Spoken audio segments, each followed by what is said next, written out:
reader, welcome back to the channel. This is Centaur here, and today we are continuing in our So You Want to Play series, looking at the British. And today we're asking, so you want to play the Churchill Mark I? Okay, this is one of the earliest Churchill variants. You'll notice that the turret looks very different from the other Churchills, but the person who commented this, which is my own brother, Tiberius, by the way. So shout out to you, Tiberius. Hello. First of all, thank you for playing the game. Thank you for submitting a request of things that I should be running as part of the series. But he added to the request from what we normally have. So I've had people say, hey, I want to learn how to be able to play a Tiger. I want to know how to play things like a Jumbo Sherman, right? Things like that. And they've always included a very important and useful article, which is the article A, meaning one, singular. And it is a good bit easier at 1,000 points, which is what this challenge run of sorts is, to run big armor in one version at a time. But of course, that was not the request that Tiberius decided to give me. He said, I want to play double Churchill Mark I's. And so, with the knowledge that I am not relaxing any of the requirements for this challenge one, we still have to have a minimum of 15 order dice. We still have to be able to have a viable plan to win every scenario that's in the book. So you want to play double Churchill Mark I's, Tiberius? Fine. Here we go. We are doing the double heavy tank run and how I as Centaur would do it. I will be honest, I don't think we can do this with every single big heavy tank, if for no other reason than some of those would bring us to 1,000 points, okay, on their own, and we wouldn't actually have a street legal army. We definitely wouldn't have one with 15 order dice, but we are going to give it a fair try. There has to be at least 15. Ideally, we're shooting for 17. We're going to be looking at why people do not normally do this.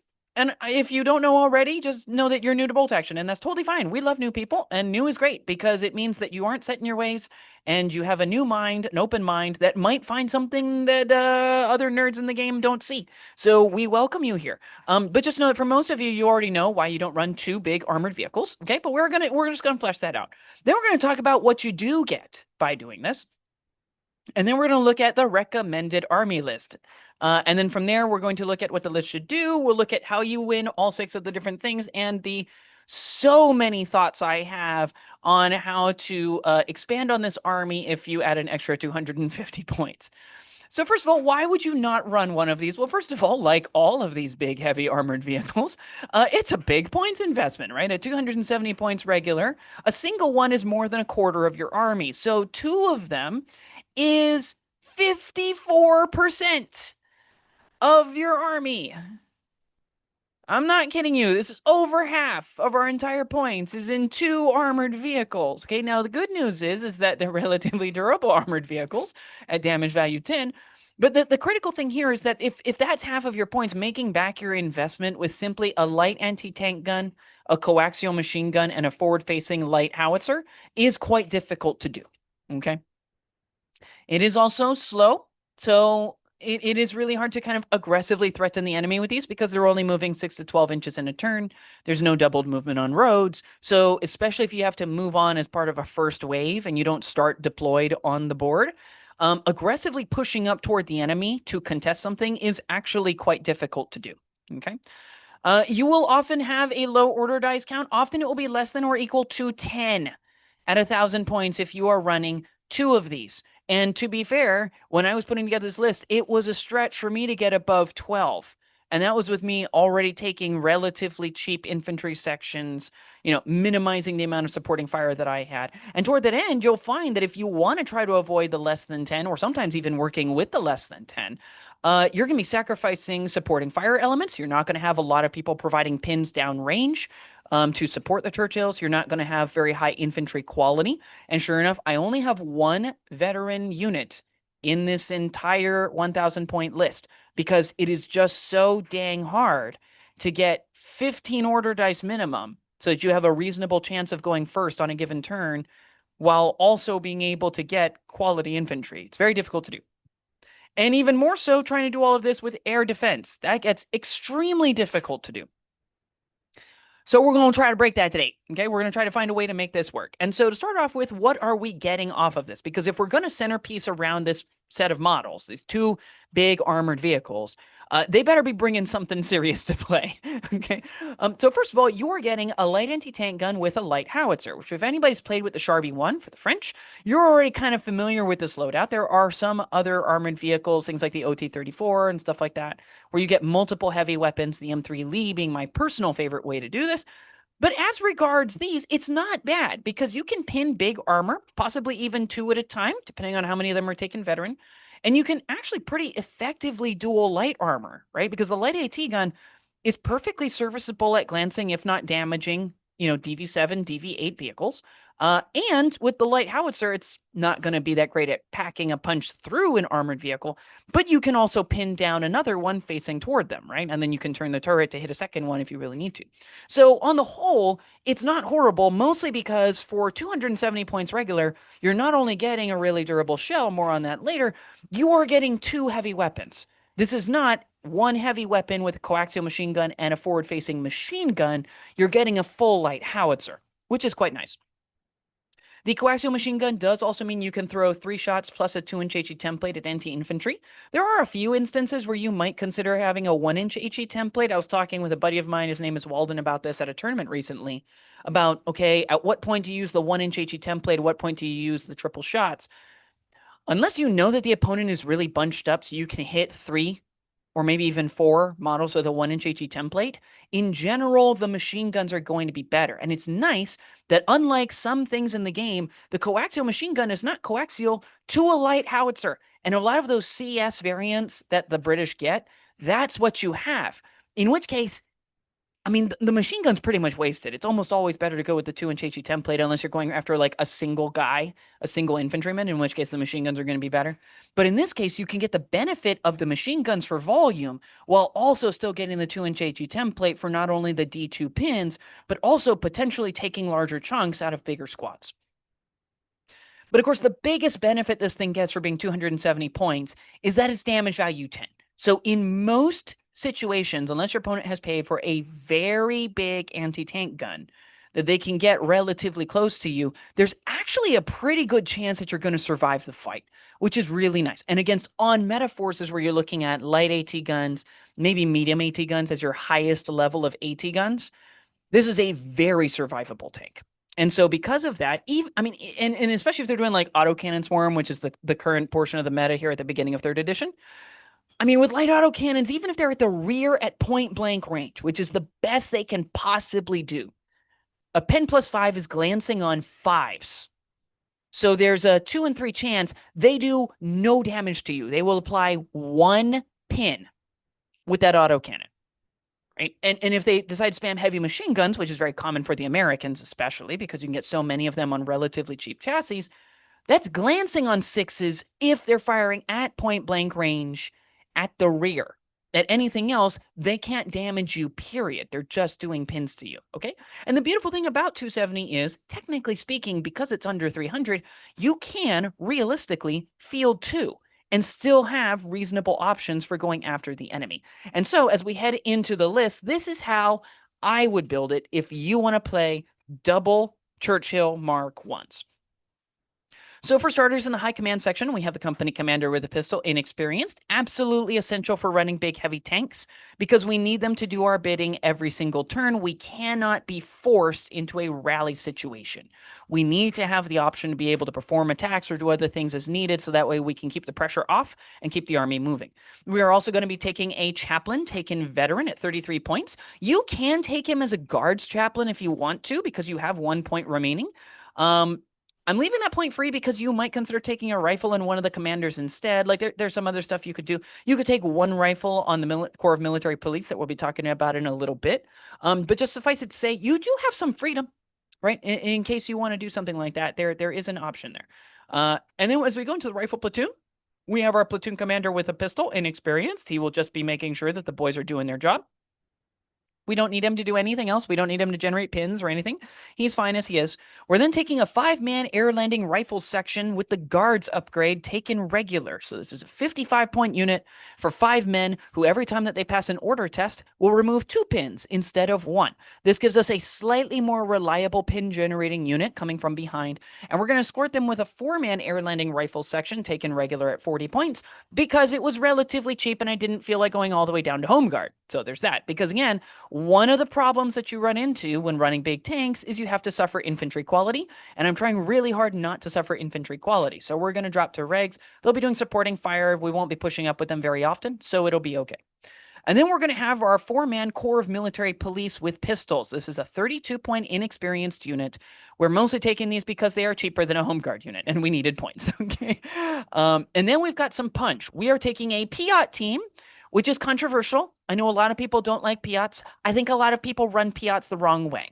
We are running this as a veteran Piat unit with the guards upgrade.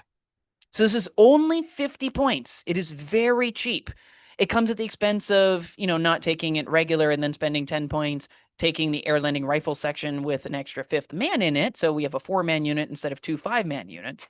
But I think this is better. I think it makes them dramatically more durable. I think that since we're going to have them in a transport pretty much every single scenario, it means that they're more likely to be able to jump out. And it means that right before they perform their attack, they have a chance to remove 2 pins off of themselves. In case they do have 2 pins, instead of just removing the normal 1, which is really nice.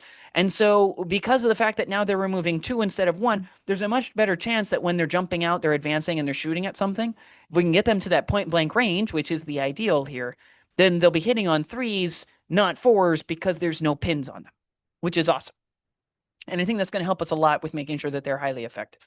We're then going to have 2 light mortar teams taken inexperienced as 2-man teams. I am not generally a fan of light mortars. That was one of the first videos I ever published, is the fact that I'm not a fan of light mortars. At the same time, I needed 2 more order dice, and 42 points in a rifle platoon is really cheap, especially when you don't get any shirker units or any unarmed guys other than home guard, which start at 35. And so I feel like the light mortar teams were essential in this particular build. They will provide us with a little bit of supporting fire. They will deter people from camping, which is nice. More on that in a little bit. But in general, I'll be honest, I'm not counting on them doing very much. I'm counting on these guys going down and taking shots of opportunity near the very end of a round when we know that nothing can shoot at them. And then we're taking a Stuart Kangaroo inexperienced. I think this is one of the best transports that Britain has access to. More on that when we do our top 10 British transports video. But just suffice it to say for now, this thing is completely armored. It is damage value 7. It is tracked, so we can move it through rough terrain. We can keep it relatively safe by keeping it in a ruin as needed. It has the ability to hold up to 4 people, which could be a platoon commander, potentially a chaplain, and a 2-man Piat team, or it could just be 1 4-man Corps of Military Police or a 4-man air landing rifle section. It could also be double light mortar teams, right? Or something like that. So we have options for helping to make sure that this thing can move the ball, literally, moving the ball in certain cases. More on that when we talk about top secret. But just suffice it to say, it's a nice utility, cheap transport. I'm personally a bigger fan of the M3 White Scout car, but it costs twice as much. So we are not running the M3 White Scout car in this list. And then finally, as we jump over to the armored platoon, we're taking a Jeep with a pintle-mounted machine gun as our command vehicle. And we're doing this for 2 reasons. 1, because we want him to run around with the 2 other Jeeps that we're running in this armored platoon, and so he'll be giving them the +1 morale, and he can snap one of them as needed. But second, and more than that, because he can't snap to a platoon commander, and that includes the armored platoon commander. And I want to be able to give snap 2 orders to the Churchills. So the Churchills round out the rest of the armored platoons. We got 3 Jeeps and 2 Churchills. The 2 Churchill Mark 1s are going to be providing the real punch. The Jeeps are more going to be harassing, pin generating, and small team removing vehicles. But more importantly, they have pintle-mounted machine guns with a 360-degree arc, which means each of these things gets 6 shots against aircraft. So we're also running this because in case we're hitting on 5s or 6s, if we still have all 3 Jeeps on the table, that is 18 shots, which on average is, 3 6s every turn? And 6 5s, which means if we can keep the pins off, very important to getting the strategy to work. If we can keep the pins off, we can even drive off flying fortresses. We can definitely drive off American aircraft, which are by far the most common aircraft you are likely to see. And so what should the list do for us? Well, first of all, from a vehicle hunting perspective, the Churchills can duel. The light AT guns are perfectly serviceable. They're not great against DV-10s and DV-11s if you're playing against somebody else who's using any of the vehicles we have here in the challenge run for the So You Want to Play series. I don't know if they'll work very well, but hey, point blank range, especially to the side, who knows, might work out okay. And your opponent is encouraged to get to point blank range of you. So even though you're slow, good news, your opponent might close the distance for you because they are not particularly likely to punch through you without being at point blank range either. I'm not saying this is great, but it does exist, okay? And the light howitzer means they can still be working down the rest of the enemy forces while they're dueling against enemy armor, so it kind of makes them a more important element for the enemy to focus and target. Your light mortar teams are going to harass. Again, I'm not anticipating much out of these sort of things with vehicle hunting, but hey, especially if you're fighting an open top vehicle, so you're getting +1 to the damage roll, right? To the damage result, like that's not bad, right? In worst case scenario, you're going to immobilize enemy armor a lot quicker. You're going to help to remove things a lot faster. You're not likely to hit, but you know what? 6s do happen. Okay, 5s do happen. And so because of that, hey, having them at least around is an option to kind of keep the enemy honest, keep them moving, and thus get a penalty to hit. Sometimes a -2 to hit because they're losing the benefit of, for example, an AT gun getting a +1 when it is stationary and using a fire order, an ambush order, as opposed to using an advance order.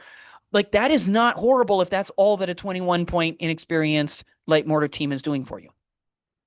Stuart Kangaroo will bring up the Piat commander, the platoon commander with the Piat team in the Stuart Kangaroo up close to get to point blank range.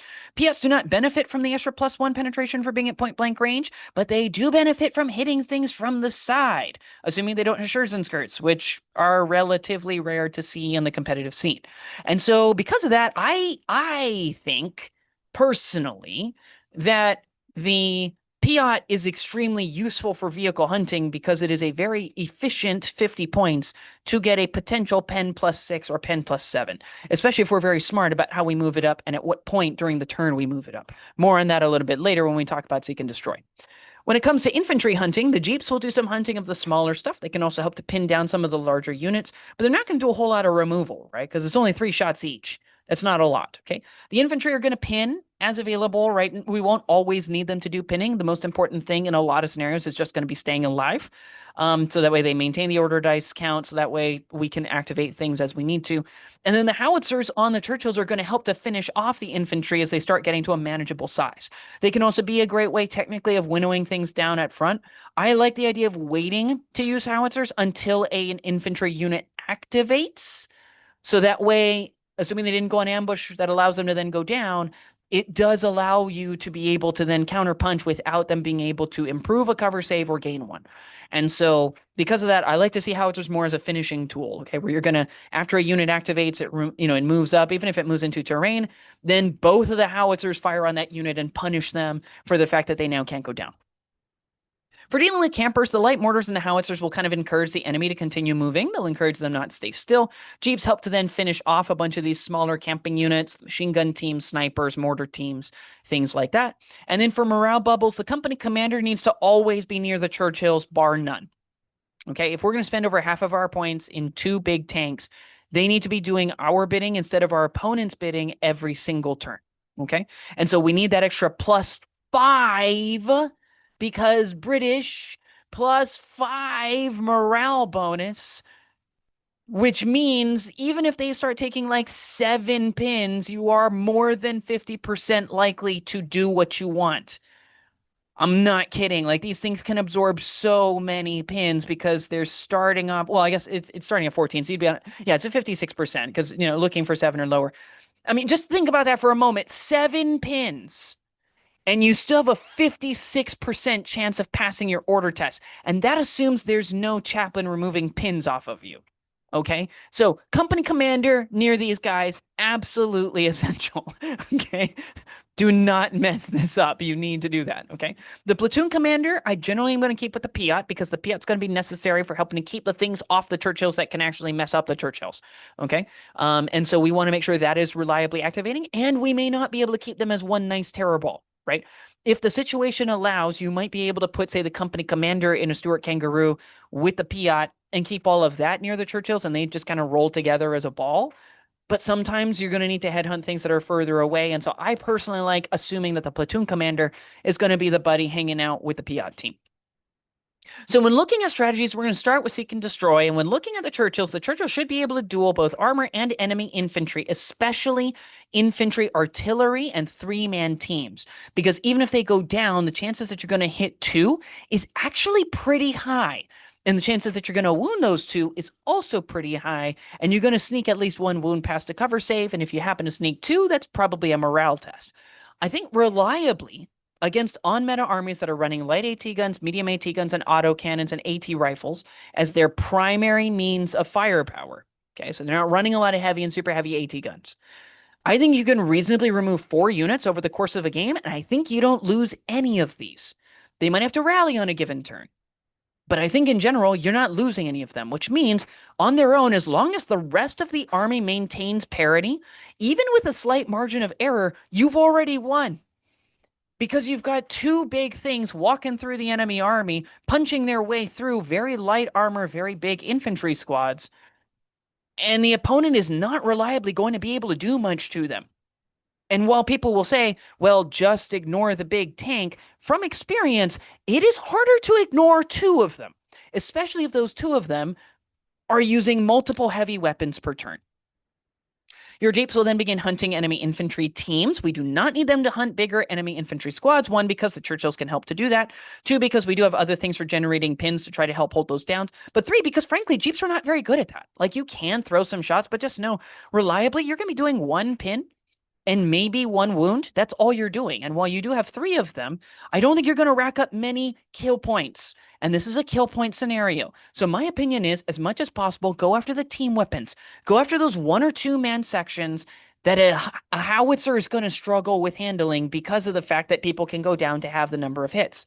And then there might be a cover save after that, right? Instead, go after those guys. Go after the 1 or 2 man squads, throw pins, throw wounds, and then sneak 1 through every single time and rack them up with the Jeeps. I think reliably, over the course of 6 turns, I think you can remove 3 units with these. I think you're going to lose 2 of your Jeeps in the process. But I think you can at least maintain parity, if not actually slip a little bit further ahead, because a lot of people are running inexperienced light mortars and small AT rifle teams for the exact same reason we're running light mortar teams in this list. They were thinking about the order die count, and so they had to make a trade somewhere. Your infantry sections, and this has been quite consistent across this series, but you're going to find this is actually not a bad idea.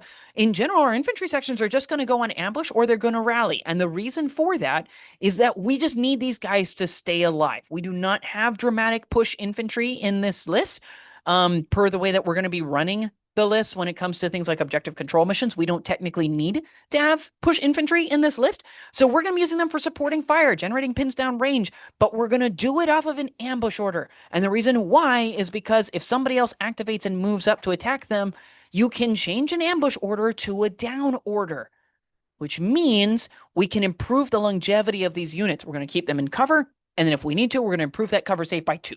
Okay.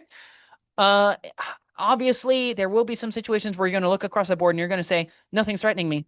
They have 1 light mortar team, and that light mortar team's going to ignore cover saves anyway, so I'm just going to take shots at that light mortar team. That is perfectly acceptable. There is nothing wrong with that, okay?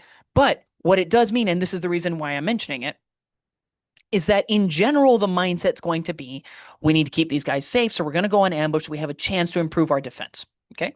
The Stuart Kangaroo is going to be carrying the platoon commander with the Piat team, and they're going to be hunting enemy armor. I think we're going to remove 1 armored vehicle over the course of the game, mostly because if you end up dropping out a Piat at point blank range, especially if it just shedded 2 pins and comes out with no pins on it, and you're hitting something in the side or in the rear, you will very easily discover, once your opponent loses their first armored vehicle to that, they're going to start giving a lot wider berth. So I'm just assuming you're not going to get the chance to ambush a second armored vehicle. If you do, that's fantastic. But I'm going to be honest, the chance you lose the Piat team is actually not as high as you think it is, because getting 2 wounds past a 5+, possibly past a cover save, because they're going to be supported by an armored transport and then attacking close to another armored transport. So getting them without heavy cover could actually be relatively difficult for your opponent, depending on how well you deploy and maneuver. But I am going to assume that between the platoon commander, the Kangaroo itself and the Piat team, you will lose probably at least one of those. Okay. That is my assumption. And then light mortars, they're just going to activate late, right? Go down as a reaction to being targeted by enemy attacks. Again, we don't need these guys to do anything.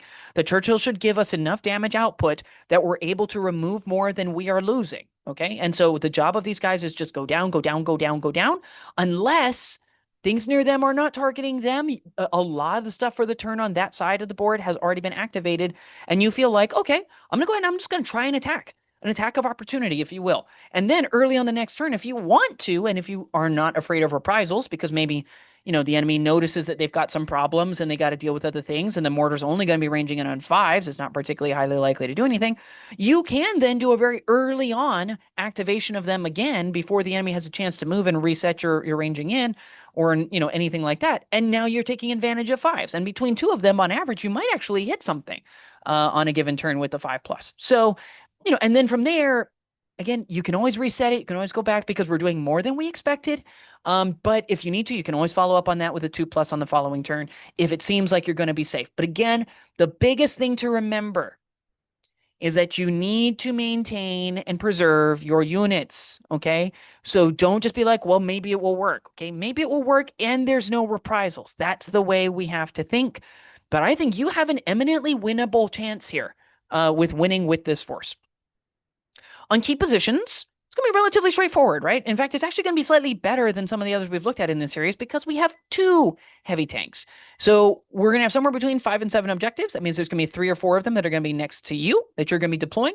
And I'm going to recommend whether you get to deploy 3 or whether you get to deploy 4 or whatever it may be, deploy all but one of them, basically. If you have the odd number, if you have the even number, deploy most of them near your side of the board. So that way your opponent deploys more of theirs near their side of the board. And then if you have the odd number, deploy the other one near the middle of the board. And the reason why is because technically speaking, you deploy and then you roll to see which side you want. Okay? Choice of sides happens after placing objectives, which means if you place more on your side and your opponent gets the higher roll, they're going to say, I think I'll take the side you're currently standing on. We're going to flip, and I'm going to take the side that has more. So the easiest way to make it simple is you take that one and you basically place it on the center line.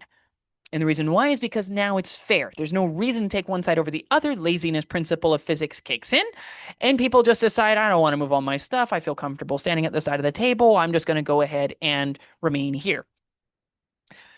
So now that we know that there's going to be one near the center and the rest are going to be relatively close to us, 2 to 3 near us, well, then we're going to plan on putting the Stuart Kangaroo with the company commander and the Piat team. We're going to plan on moving them as quickly as we can to the central objective.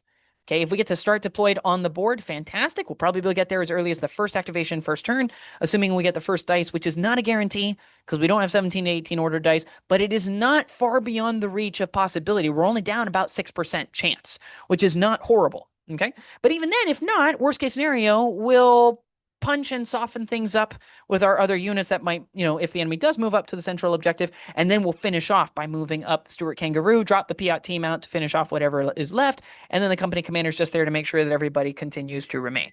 And then what's going to happen is we're going to use our infantry teams, our air landing teams, and our Corps of Military Police alongside the light mortars to claim our nearby objectives. And the plan is to have roughly 2 units per objective, possibly 3, depending on how few you have. If there's only 5 and you've only got 2 on your side, you could easily do 2 to 3 on each one of them. And that's going to be extremely useful because it means that even if the opponent tries to target something down, they have to remove 2 or even 3 units now in order to clear it out and then move on to it, which is an awful lot harder to do than just removing 1. And then what's going to happen is the Churchills are going to roll out. One of them is going to roll onto the central objective because now in order to claim it, they have to remove the Churchill, which is really nice. And with a Piat nearby, if they want to bring, armored vehicles up to point blank range in order to try to deal with them, they can do that, technically speaking. I don't suspect they will because the Piat will then also probably be at point blank range and may not even need to move in order to get to point blank range. So now hitting on possibly 2s, especially since we're removing 2 pins every time we pass an order test, and we're getting a +5 to our order test from the company commanders. We're starting at a morale of 15. So we're very likely to pass. We're very likely to shed basically all the pins that are on us, hitting on 2s, wounding on a pretty good number. Uh, if they remove the Churchill at all, which is a question, they aren't going to have much left over after that, right? And so because of that, we have a good plan for holding the center. But this is the beautiful thing about this strategy. You can now roll a second Churchill onto another objective.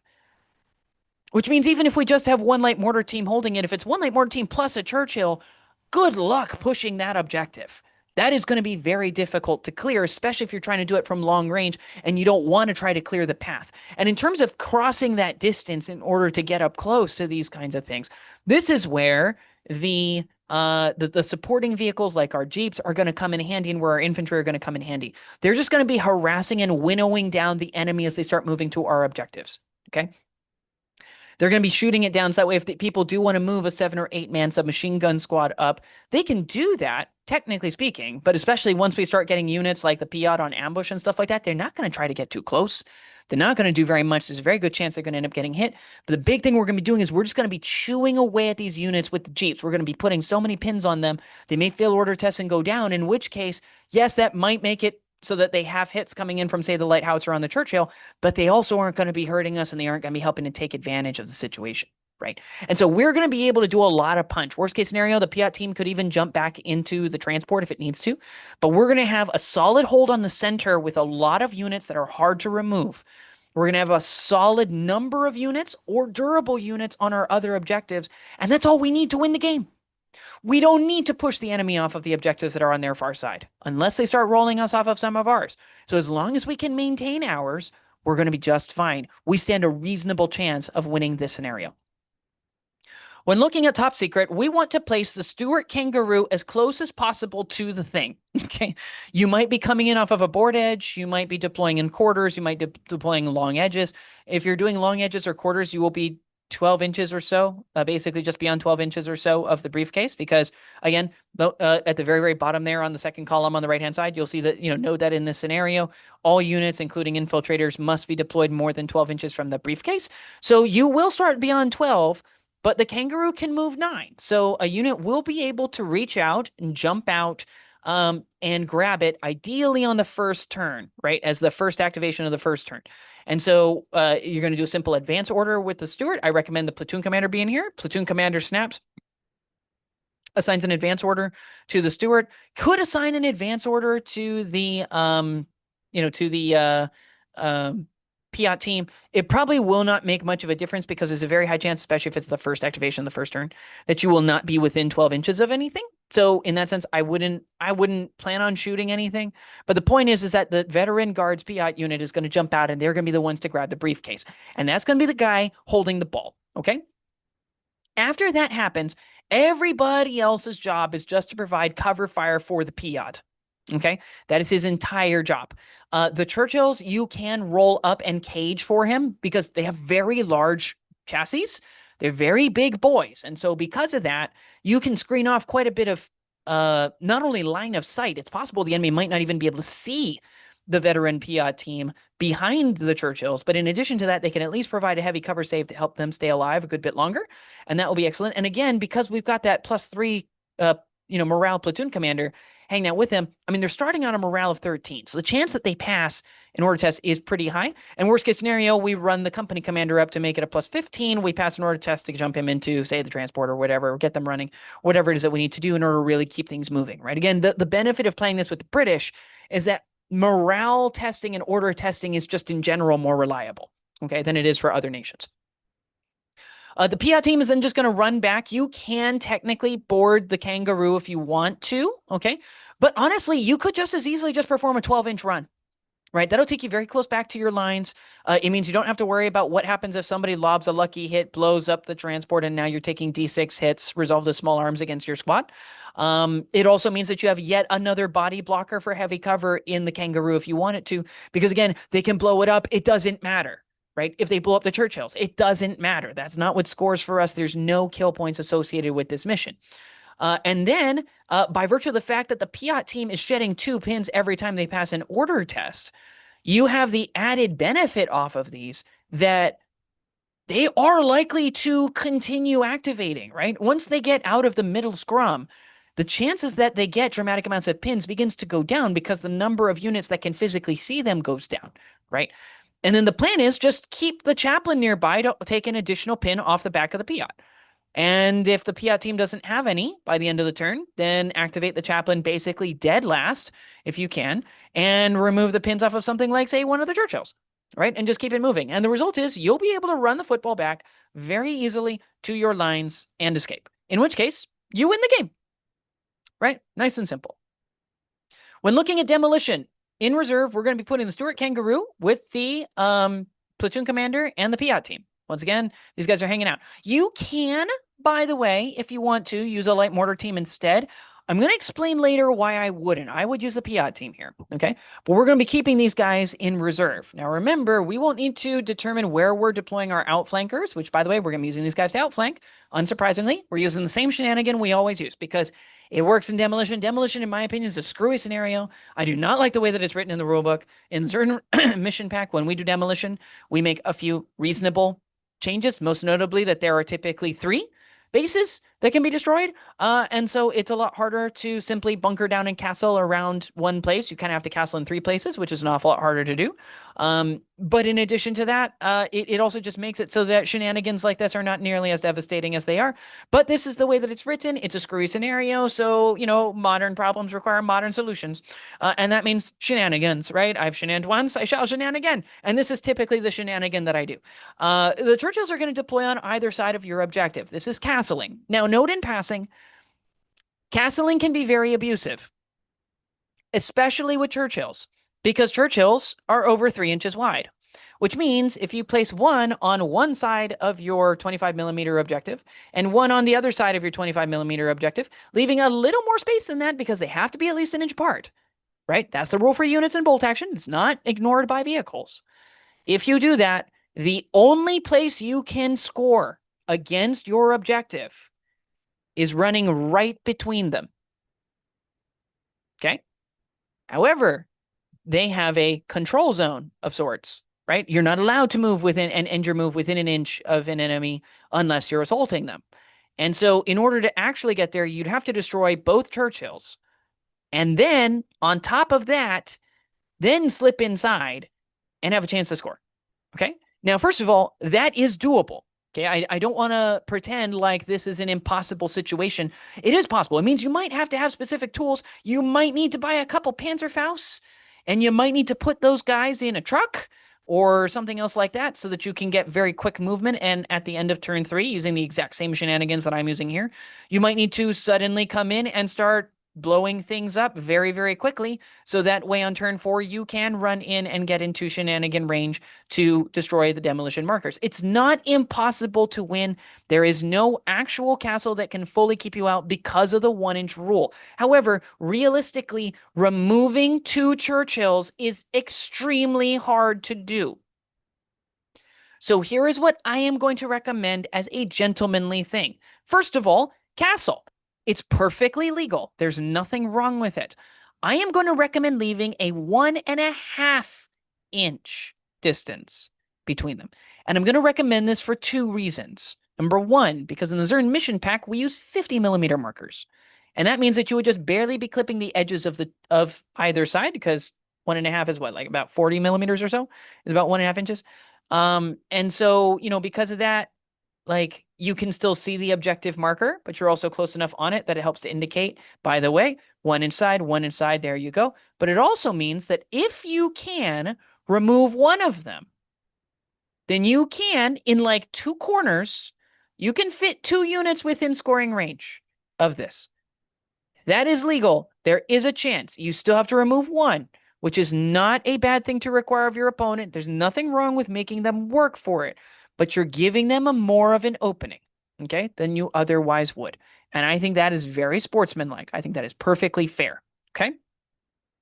The second reason why we want to do that is because you still want these guys, since they make up over half your army, to be able to do fire orders downturn toward the defenders near the enemy base. And the realistic nature of things is that where you chose to put your demolition marker, you're probably going to have to spread a little bit out around cover in order to be able to see where the enemy is so you can actually pound away at them. Because here's the deal, the strategy we're going to use to avoid a draw requires the enemy to not have vast dramatic numbers of men near their objective. Okay? We have to be able to survive in case of bad rolls because we only have 2 infantry units that are going to be able to get in range to score reliably. And that is not good odds for margin of error when you're looking for a 4 or higher. Okay. I have had situations where I've dropped off 3 units and gotten less than a 4 on all 3 of them and had to go a second round. It did not end very well. Okay. And so because of that, I have a healthy skepticism about 2 units rolling the law of averages because a lot of times you will come up just barely below average. And that barely below average means another round and your guys are stranded in the middle of nowhere. But we're going to use this to help defend our base while also chipping away at the enemy base. And the mortars, similarly, are also going to chip away at the defenders. The nice thing about mortars this edition is that now light mortars have a 36-inch maximum range instead of the 24-inch maximum range or the 12-inch minimum range that they had last edition. The result is, in my opinion, the light mortars are not going to be well used in the Kangaroo. The light mortars are going to be really well used hanging out near your own objective to screen off things, make it so people can't end where they would prefer to end, and be able to just shoot every single turn if possible, just plinking away, plinking away, plinking away, but when they hit, ignoring cover saves. And the result is hopefully removing a couple models off of those larger veteran infantry who are supposed to have the job of guarding this thing from shenanigans, as they should, okay? And then our Jeeps, our infantry, and our Churchills, they're just going to be harassing would-be scoring units. Anybody who tries to cross the board to get to us, we're just going to be hitting them. And on turn 3 specifically, if there are enemies in outflank, we are going to put all the Jeeps, all the infantry, heck, maybe even the Churchills, anything we want is just going to go on ambush. Because if we're going to shenanigan against other people, we sure as heck don't want them shenaniganing against us, okay? So we're going to punish them even if they don't end up punishing us, okay? And then near the end of turn 3, the last order dice you get, the last 3 order dice that you have, you want to assign your first order dice to the Stuart Kangaroo. Now, the Stuart Kangaroo is taken inexperienced. Generally speaking, inexperienced transports tend to have problems coming in from outflank. However, number 1, we have the Corps of Military Police, so we are ignoring the -1 to come in effectively from outflank. Second, we have a morale +3 platoon commander, which means we have a Stuart Kangaroo inexperienced who has a morale coming in from outflank of 11, which means he should arrive. Okay.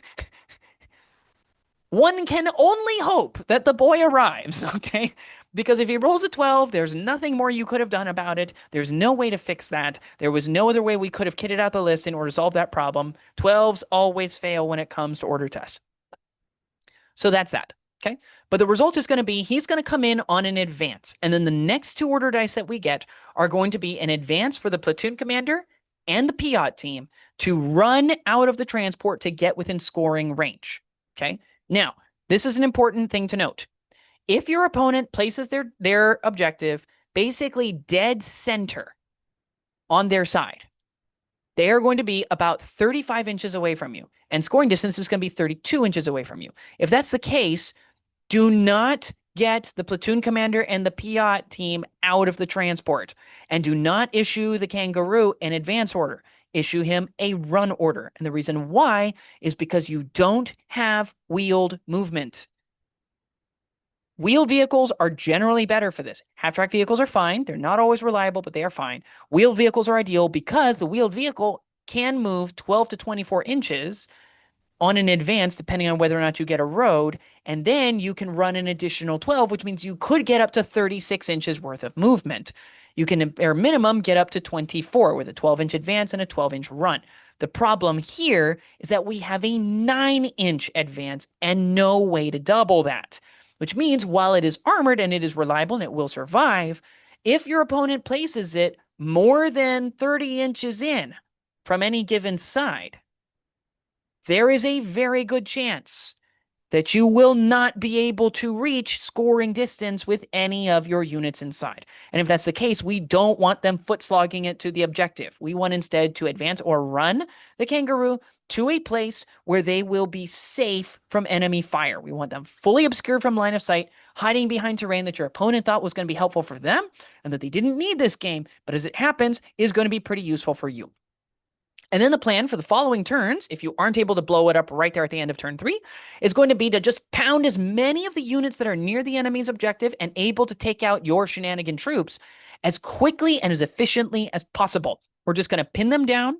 We're going to take them out of the fight. We just don't want them going after our guys. Again, the beautiful thing about this is we can even afford to take some casualties on our side. If they have units that are moving across the battlefield, we can redeploy our troops all the way forward. You can advance potentially up to 24 inches with an advance order on a road with those jeeps. Maneuver those things around, just start drilling into stuff, and just let attackers come. Because the chance they remove of Churchill is pretty low, right? So we can afford for them to come on down. Let them come and hang out if they want to. Because Churchills who are near a company commander and thus have a starting morale of 14, even if the opponent is outflanking flamethrowers to try to force that morale test and get us to panic, there's a very good chance we are not panicking off the table. A very good chance we're not panicking off the table. And so we can even afford to take a bit of a beating at our own camp. We don't have to do this in real-time strategy online gaming. We would call this base trading, right? Where, the enemy, they've sent their army to our base and we've sent our army to their base. And instead of rushing our army back to protect our base, we're just going to say, I think I can destroy your base before you can destroy mine. And in this case, they don't get a chance to score until at least one of those Churchills goes down. And if you want to even more tightly castle, you can make it so that it has to be both. Okay, again, I don't know. I feel a little smarmy doing it. It's perfectly legal. It's perfectly fine. It's a loophole in the rules, and they shouldn't have written it this way, in my humble opinion. But you can technically do that. And even if you don't, it's still going to be really hard for them to even get a chance to roll the dice to score. Whereas if we're pounding away and removing all the units that are defending the objective, all we need to do is make it so that our veteran Piat team and our platoon commander can jump out, be safe, hopefully in heavy cover, hopefully out of line of sight of the enemy. Any other units that might be trying to come over to get to them, roll the dice, blow the base, and the game is over. Nice and simple. When looking at hold until relieved, as we start kind of finishing out the objective controlling style missions, once again, the kangaroo is going to be loaded up with the platoon commander, the Piat team, and the chaplain. This is important because we're going to want the chaplain far up this one because we're going to have most of the army far up on this one, okay? At the beginning, the company commander is going to snap to the kangaroo, the Piat, and the Churchills. He's not going to snap to, obviously, the platoon commander that's in the kangaroo, and he's not going to snap to the chaplain either. But the point is that we're going to be advancing the kangaroo. The Piat team is then going to jump out in order to claim. As long as you aren't coming in on first wave, you should be able to reach it, which is really nice.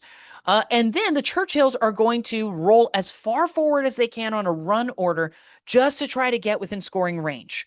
That's the goal, okay? Just trying to get into scoring range. And then that way, the whole rest of the army are just going to guard the Churchills the entire game. That's their entire job. Their job is just to help remove anything that might go after the Churchills. Because as long as at least one Churchill survives, they can fire, they can ambush, they can rally. It doesn't matter every single turn. As long as one of them survives and we've already claimed the objective, it's ours for the whole rest of the game. Okay, the rest of your infantry, they can just go on ambush. You can just go on ambush if needed, go down. You could potentially win this scenario as a pacifist. You could roll up, do run orders, and then for the rest of the game, go on ambush with the intention of going down with every single unit you have and never remove an enemy unit, and you can still win. Why? Because you have 2 damage value 10 tanks. And after the first turn, you can always jump a veteran Piat team back into an armored transport, and now the armored transport is also protecting some of your units. They now have to have heavy weapons devoted to attacking that in order to clear this. And there are more units inside of that might end up popping out that they now also need to deal with after handling that unit. There is so much meat that they'll need to chew through, which is ironic because it's not going to be a lot of bodies. It's not going to be a lot of physical models on the table, but there's so much that need to chew through that I'm not sure they'll be able to do it in 6 turns. And that's crazy. And then finally, when we look at breakthrough, which is the maneuver scenario, our kangaroo is going to have a platoon commander with a light mortar team because we really don't need a light mortar team for breakthrough. Mortars do not work particularly well on these because a lot of the time people want to be maneuver, maneuver, maneuver, moving, moving, moving. And so because of that, the light mortar team, we're just not even going to be using it the entire game, pretty much. The plan is on turn 1, we just start maneuvering the rest of the army, fighting the enemy, holding them back, keep them from crossing the board. That is the plan. If they have infiltrators, we need to handle the infiltrators relatively quickly. Good news, we've got quite a few rifles, we've got a lot of machine guns, and we've got a lot of HE templates. Removing these guys is actually a lot easier than you think it is. And then what's going to happen is, at late turn 1, the kangaroo is going to perform a run to get toward the enemy's deployment zone edge, making sure that you end within cover, because there's a very high chance, unless you're doing quarters, that you will not be able to make it off the table in a single turn. Okay, it's very likely. Then, early on turn 2, pretty much as early as you can, give a run order to the kangaroo. Now remember, you're starting on a morale of 8. You've got a +3 platoon commander in there, so you're starting on a morale of 11. So even if you end up getting some pins, don't worry about it. It's perfectly fine. You're going to be okay. Go ahead and run off the kangaroo, if at all possible. If you can make it off, just run off as quickly as possible. You're going to score 3 units off of that because you'll score the light mortar team, score the platoon commander, and you'll score the Stuart kangaroo. Because it's not just infantry and artillery that score. Any unit that gets off scores. That is going to give you 9 points, which means for the rest of the game, you just need to keep the enemy from getting 3 units off and you win the game. Okay? Obviously, if they have like 10 units in your deployment zone, then that's going to be problematic. Okay? But at that point, they're probably going to get people off, and again, moot point at that point. Okay? So the whole goal of the rest of your army, your Churchills, your infantry, your Jeeps, they're just going to harass and pin down enemy units that might be either near the kangaroo, or once the kangaroo is gone, just literally anybody trying to cross the board. Just pin the enemy down, hold them down, threaten to blow them up. Use the ambush order a lot so that as they move out away from cover in order to try to cross the board, you just light them up and start vaporizing units. And what you'll find is they're going to take a turn at some point. They're probably just going to take a turn and say, okay, I'm just going to sit back. I'm just going to try to pound so that the rest of my units can make it across. And then they're going to find I didn't get rid of enough of them because the following turn, because they were set on ambush, people start going down, and now I'm not doing removal on them, so now the piece is still there, and if they activate early, they're going to cause me problems, and so it's going to slow down the advance more and more until eventually game's starting to run out, and they're realizing, don't have enough time to even get across the board, I'm not going to make it. And you won. Why? Because we did the job. We got our scouting team to break through the enemy lines, cause a bit of chaos in the back of the enemy lines, and that's all we needed. How much chaos a mortar team, a platoon commander, and an M3 Stuart hollowed out from most of its stuff is going to do? Who can say? But that is not strictly scoring in this scenario. You can slip by 3 horse-drawn limbers, technically speaking, and still win this game. And I think this stands a fair chance of winning because you'll have a lot of good, sit-back shooting units. Again, we don't have any push infantry, right? The closest thing you get is a veteran Piat team. It's kind of the closest we have to a push style unit. We don't need a push style unit for this scenario, right? In fact, we didn't need one for any of them other than the guys who needed to push up to a central objective to claim it, right? And so I think this can work. And the result is, I think it's eminently winnable. I don't think I would personally run this. I think I would prefer to run one Churchill Mark 1, or maybe even a Mark 2, which removes that forward-facing light howitzer, instead gives it a machine gun, and drops it by like 20 points, which is really nice. So it's only 250 points. I might consider running something like that because, again, it's really, really cheap DV10, so it's durable, it's going to last. But that's also because I'm an artillery man and I like spending points on artillery pieces. And so starting there, if you are going to upgrade this list to 1,250 points, one place you might consider starting is adding an artillery platoon. Okay. Now, technically, you could have an artillery platoon in the list we just talked about. You could trade out the 3 Jeeps for a platoon commander and 2 Polston autocannons if you wanted to. And you actually save some points. You can actually add a 5th man to the air landing team. I decided to go with the triple Jeeps because I wanted to have flexibility of harassing troops. And because I don't run enough Jeeps. And I wanted air defense. And like 2 light autocannons is fine for air defense. It's not as reliable as 18 shots from machine guns is. So because of that, I tend to think that maybe there's something there about running the Jeeps. And because, again, I'm trying to do things differently, right? I mean, with the KV1 video, we just did autocannon spam, so I didn't want to do that every single time, lest everybody realize I have a type. But honestly, you can run an artillery platoon, run it for like circa 100 points or something like that. You can easily add an extra 3 order dice by adding a platoon commander with 2 Polston autocannons. That's only 90 points. which is not bad. And so if you wanted to go up circa to 100, you could add a fourth order dice by adding a horse-drawn limber if you wanted to, right? For only 8 points in experience, which is not bad. It's going to give you more flak protection. It's going to allow you to have more supporting fire coming down the line and to give you more HE templates to kind of slow down bigger squads, which is nice. And it still leaves you with an extra 150 points to spend on things you really like. For example, you might consider upgrading the infantry, right? So if you want to take paratroopers or commandos so you can get lots of submachine guns, those are really usable and they can work really well. And with an extra 150 points, I mean, the air landing sections are already running 40 to 55 points. It doesn't actually run you that much. You could upgrade both of those to veteran squads, possibly with submachine guns if you wanted to, so that now you actually have units that can push up and claim the center objectives and actually hold center objectives if you really want to, right? You're not relying on guard Piat and then rolling a Churchill onto it, and relying on that element of the shenanigans. You actually have contingency plans in case the opponent did bring a super heavy AT gun on a very light chassis, for example, armored vehicle. I also think you should upgrade the transport. I am a big fan of the M3 White Scout Car, both because, again, in Demolition, it means you get a 12 to 24-inch advance, which means you are way more likely to be able to actually get your guys sneaking into the base and trying to blow it up at the end of turn 3, which, you don't strictly need, because again, you're doing the whole castle thing, so it's not like they're probably not going to get a chance to try to blow it up on turn 3. It's probably going to be a turn 4 thing, maybe later than that. So like you have some time, technically speaking. I do feel like it's probably for the best though that you upgrade it, just because again, it's one less thing that can go wrong. And with this particular list, you don't have any extra room to wiggle when it comes to how to score in Demolition. You won't be able to move anybody else, highly likely, to be within scoring range for the whole rest of the game if that gambit fails. So an M3 White Scout Car allows you, one, to hold 8, which means you could still do the Piat team, you could still do the platoon commander, and you could do the 5-man air rifle landing group or the 4-man air rifle landing group.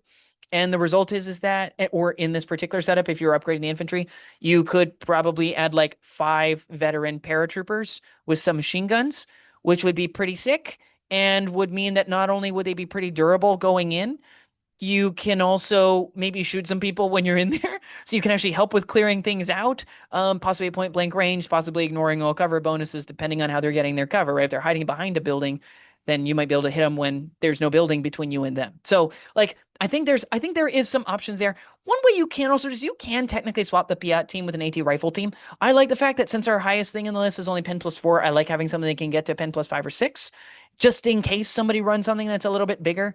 I don't like dueling medium armor with a light AT gun, because their medium armor probably has a medium AT gun, which means our chances of removing each other is actually about the same, because we have +1 armor, but they have +1 penetration. So the chances for wounding, the rolls for wounding is about on the same par. I like it if they're going to run something like, say, medium armor and they've got something like a T-34 or a larger, like a Panzer III Auchevel or something like that. I like being able to then send a pen +6 Piat, because it's hitting from the side arc into them and now trying to wound them on 3s. And now I've got the advantage, right, going into it. But you can run an AT rifle team that will, I mean, it's half the cost. That's the big benefit. It's half the cost, which means you can add a lot more infantry if you want to kind of bulk out the infantry side of things. Another thing worth considering, and again, I go back and forth on whether this is a good idea. You can take an artillery forward observer. On the one hand, British artillery forward observers are really good, mostly because the re-rollable call-in for the strike is arguably better than 2 strikes. Because one, what happens if your enemy ends up punching you really hard and they end up removing you before you can call in the second strike? Well, then you're just a normal artillery observer, right? You're not using your army special rule. Whereas getting a re-roll on the call-in means it's way more likely to come in when you actually want it. But 2, and more than that, a 12-inch smoke template is extremely useful for keeping smaller units alive on something like Seek and Destroy. It is extremely useful for something like Breakthrough if you know that you're not going to be able to run your transport off early on the first turn and you're going to need to protect it.